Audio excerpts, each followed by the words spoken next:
तो भारत का जो ऑटो सेक्टर है वो 15 अगस्त के बाद से ही लाइमलाइट में है। अब लाइमलाइट में क्यों है?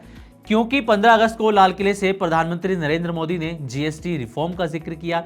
अब जीएसटी रिफॉर्म जो हुआ उसमें जो 4 स्लैब थे उसको घटाकर 2 कर दिया गया और इसका जो सबसे ज्यादा इंपैक्ट था वो ऑटो सेक्टर पर ही पड़ता हुआ नजर आया। हैचबैक कार्स पर जो 28% जीएसटी लगता था वो घटकर 18% पर आ गया।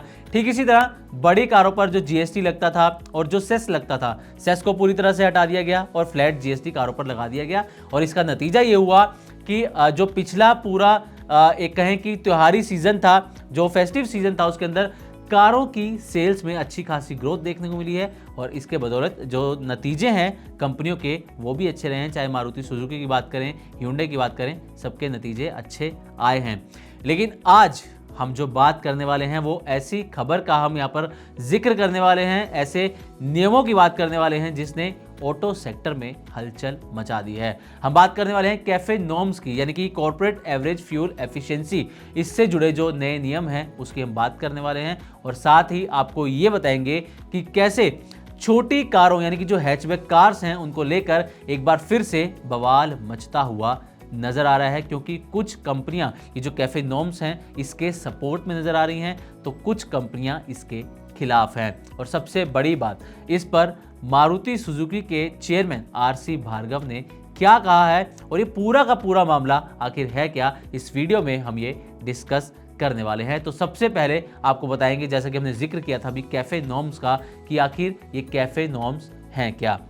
तो दरअसल भारत सरकार के तहत आने वाला ब्यूरो ऑफ एनर्जी एफिशिएंसी यानी कि बीईई कार मेकर कंपनीज के लिए एक नियम बनाया है उसने कि हर कंपनी को ऐसी कारें बनानी चाहिए जो कम ईंधन खर्च करें, यानी कि जिनकी जो फ्यूल का जो स्पेंडिंग है, जो फ्यूल का खर्च है, फ्यूल का जो यूसेज है वो कम हो और प्रदूषण भी यहाँ पर कम हो, पोल्यूशन कम होता हुआ नजर आए। और इन्हीं नियमों को कहा जाता है कैफे नॉर्म्स यानी कि कॉर्पोरेट एवरेज फ्यूल एफिशिएंसी।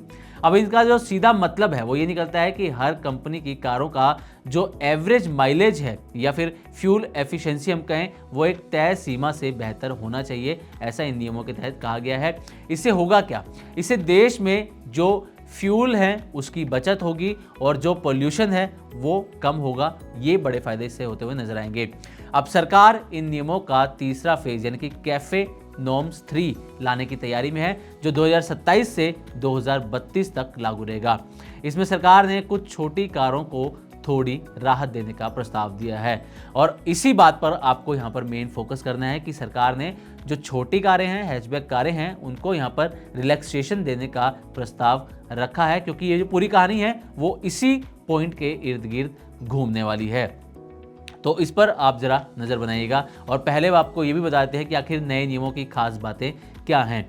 तो 2027 से 2032 तक कंपनियों को धीरे धीरे अपनी कारों का जो एवरेज फ्यूल कॉस्ट है वो घटाकर लगभग 3 लीटर प्रति 100 किलोमीटर तक लाना होगा। इलेक्ट्रिक और हाइब्रिड कारों को सुपर क्रेडिट मिलेगा, यानी कि उन्हें ज़्यादा पॉइंट्स दिए जाएंगे ताकि कंपनियों को ईवी बनाने का फायदा हो। इसी के साथ E20 और E30 जैसे एथेनॉल ब्लेंड फ्यूल्स पर चलने वाली कारों को भी यहाँ पर कुछ छूट देने की बात चल रही है। लेकिन हर कंपनी को ये सुनिश्चित भी करना होगा कि कुल मिलाकर उसका जो एमिशन है वो तय सीमा के अंदर ही रहे, वो जो लिमिट तय की गई है उससे बाहर ये एमिशन ना जाए। तो इससे क्या बदलाव होने वाले हैं ये भी जान लेते हैं।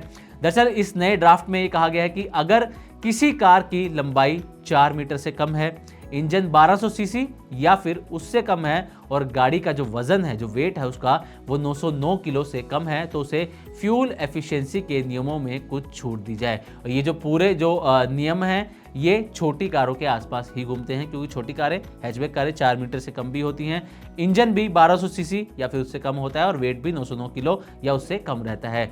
तो इसके आसपास ये चीज़ें घूम रही हैं और मतलब ये है कि ऐसी छोटी कारें जैसे कि मारुति, टाटा, hyundai की जो हैचबैक कारें हैं उन्हें इस नियम से थोड़ा रिलैक्सेशन यहाँ पर मिलता हुआ नजर आएगा ताकि कम लागत में काम किया जा सके।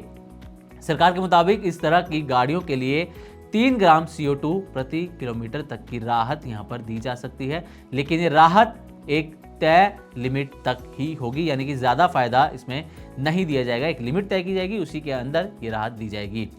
अब आते हैं कि आखिर कंपनियां ये छूट क्यों चाहती हैं और इस पर मारुति सुजुकी के जो चेयरमैन हैं आरसी भार्गव, उनका क्या कहना है। तो आरसी भार्गव का कहना है कि भारत में 4 बड़ी कार कंपनियों ने इस राहत का सपोर्ट किया है और ये जो चारों कंपनियां हैं वो मिलकर देश की 63% कारें बनाती हैं। यानी कि इन 4 कंपनियों का जो कारों का प्रोडक्शन है वो 63% हिस्सा यहाँ पर इन 4 की कंपनियों के नाम आता है।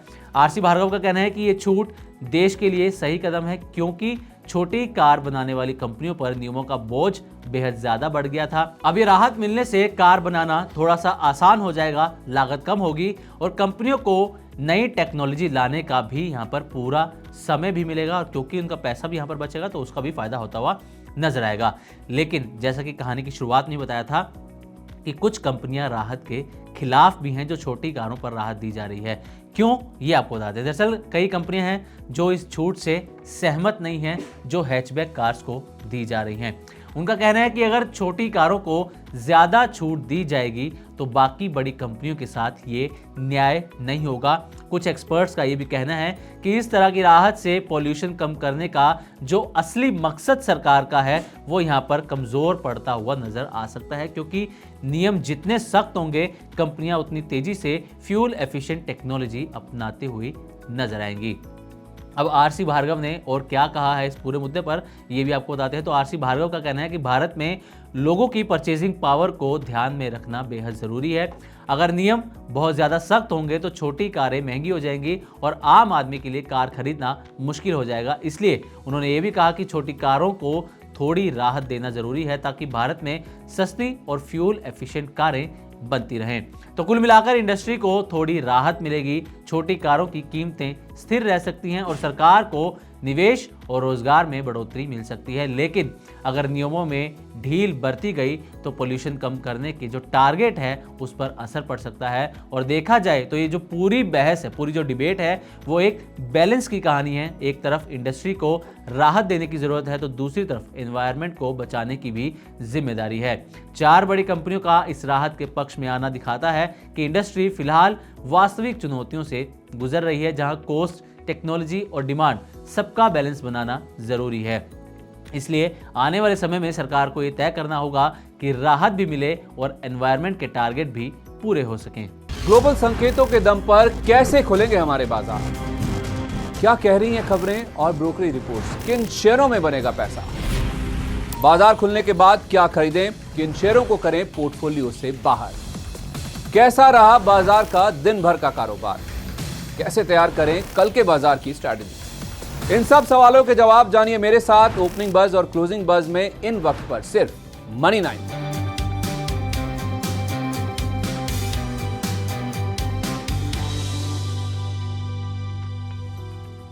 मनी 9 लाया है मेंबरशिप प्रोग्राम मनी 9 प्राइम। अब आपके दिमाग में कई सारे सवाल होंगे, मसलन आखिर क्या है ये मनी 9 प्राइम, आपके लिए यानी दर्शकों के लिए इसके क्या फायदे हैं, और एक बड़ा सवाल ये कि मनी 9 प्राइम से आखिर जुड़ना कैसे है। तो इसकी पूरी जानकारी हम आपको देने जा रहे हैं। मनी 9 प्राइम में 3 प्लान होंगे, इकोनॉमी, स्टैंडर्ड और वीआईपी। तो फटाफट ज्वाइन कीजिए YouTube पर मनी 9 प्राइम। ज्वाइन करने के लिए मनी 9 के YouTube पेज पर जाइए, होम पेज पर मिलेगा ज्वाइन बटन, इसे क्लिक करें, अपनी पसंद का प्लान चुनें और बस हो गया, अब आप रहेंगे सबसे आगे।